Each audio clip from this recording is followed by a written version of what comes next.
Sinundo ko nga ang aking pinsan sa airport, umuwi ng Mindoro, nanguhan ng buko, nag-ihaw ng tilapia, nangakyat ng Indian mango at nangain, at syempre naligo sa ilog.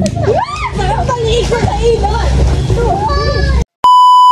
Naandito nga ako ngayon sa NAIA para sunduin nga ang aking pinsan na 2 taong nagtrabaho sa Oman. Ay siya, pagpasensyahan nyo na ang aking boses guys sapagkat ako ay malat pa at kakagaling ko nga laang din sa sakit. Balik na nga tayo din sa NAIA. Ako nga palang magsusundo sa aking pinsan sapagkat andito nga lang din ako sa Manila. Ay kung yung mga taga Mindoro pa nga ang magsusundo ay mas lalaki pa nga ang gasto sapagkat pamasahe pa lamang sa barko ay napakataas na. Buti nga ay uuwi din ako ng Mindoro kaya sabi niya ihintayin ko na nga daw siya para meron siyang kasama pa uwi sapagkat meron nga daw siya mga dalang bagahe at natatakot daw siyang bumiyaheng mag-isa.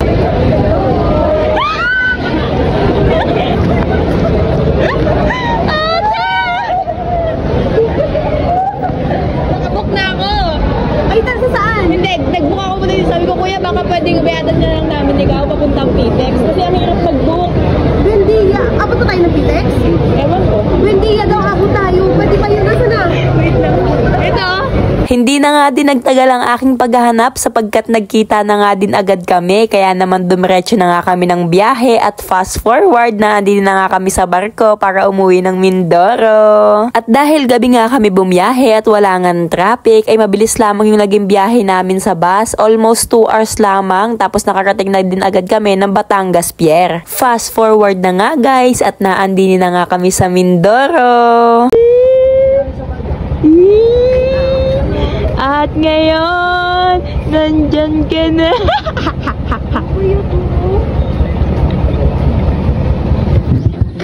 Hindi ko alam bahay nyo saan. Sa likod. Saan likod?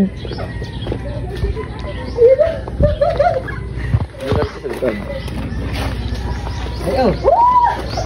Sarabi si Banili. Amoy tuyo. Ay, ate! Ay, kala ko si Sunshine. Nasayaw-sayaw pa ako. Si Bella. Eh, anak mo, ti. Si Angel po nagsundo sa akin. Wala, ayaw lumabas si Ban. Ay, wala ka palang suot.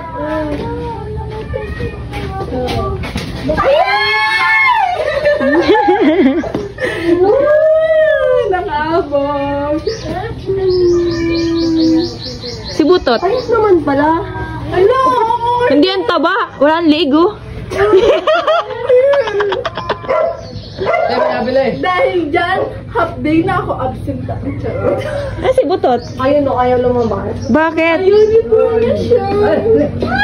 Nakulay ni Tito. Dito na nga rin pala ako dumiretso sa Victoria kung saan nakatira ang aking ate at dito na rin muna ako magpapahinga bago ako umuwi sa amin sa Balansig. At habang kami nga ay nagpapahinga, rin namang aking mga pinsan ay nanood ng dala kong movie na Final Destination at rin nga ang kanilang mga naging reaksyon. No, yung sing-sing lang nag-ano-ano. Nagligtas. Salamat ba? Naglag mo ng bata. Pili ko durog na durog. Hindi na nga ayoko kita ko.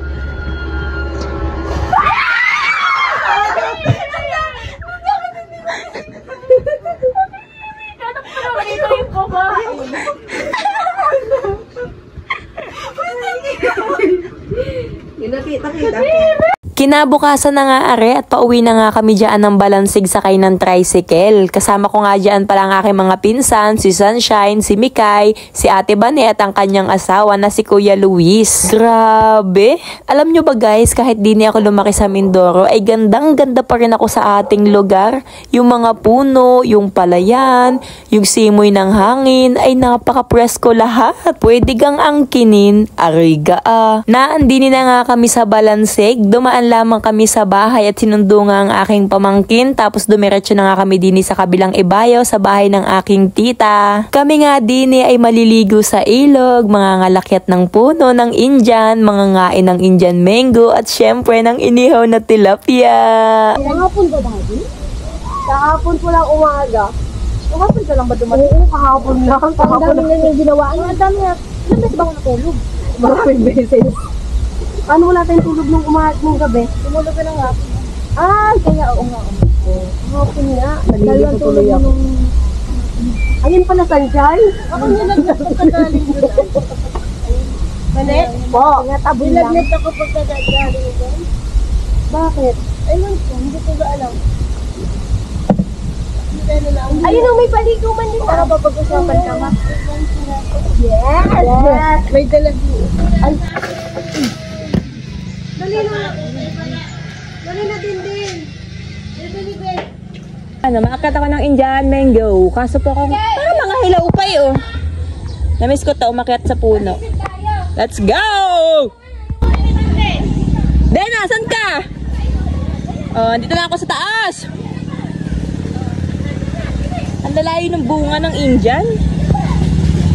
So, manunungkit na lang ako din sa taas. Yan.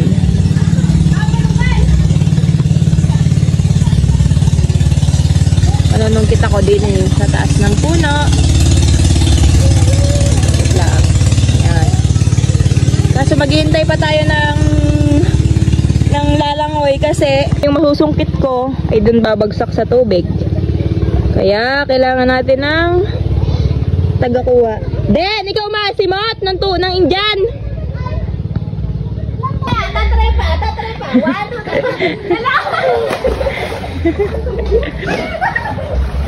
Sila tagakuha, oh. Sabi nakita ko. Ano? Ahas.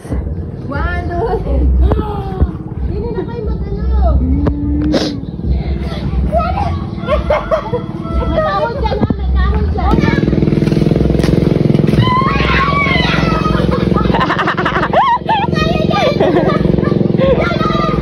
Tayo pa natin sa tabi-tabi.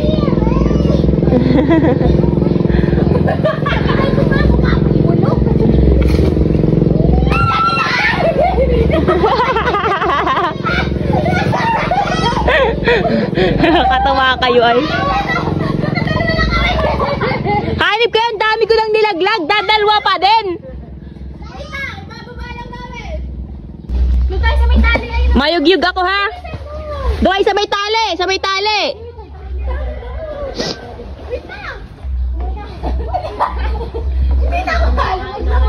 Let's go! Then, kuhanin nga!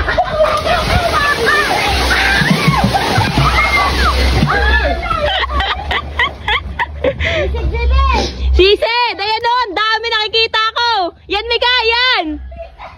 Yan, Shai, sa harap mo. Shai, sa harap mo. Ang lalaki, oh. Ayun, ang laki.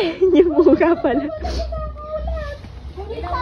Ninang, kaway ka dyan. Bukat nilang puno. Naghahanap ako ng malapit, sinasayang nyo naman. Hoy, hindi mo talaga makikita yan.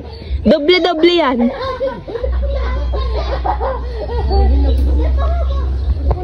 Ngawit na daw. Inat. Sarap. Dito pa ako sa taas.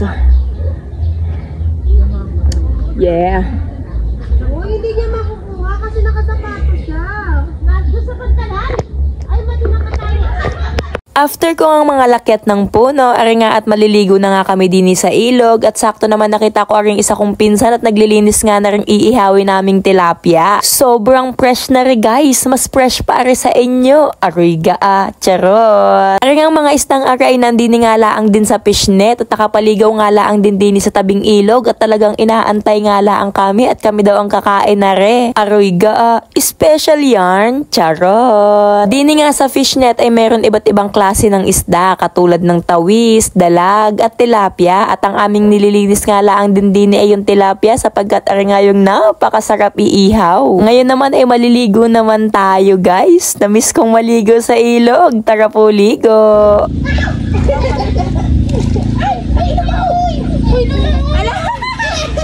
nang dito kayo. Wala nang dito ka, lumangoy pa. Ang laki mo naman ng tilapia. Grabe ka dito.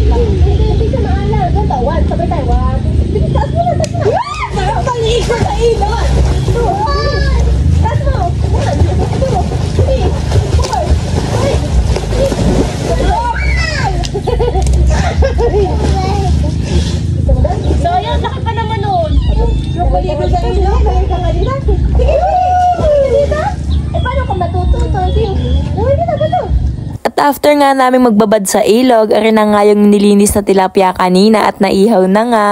Hanggang dito na lamang ang ating video guys. Bukas ulit. Maraming salamat sa mga nanood. Bye-bye! Peace!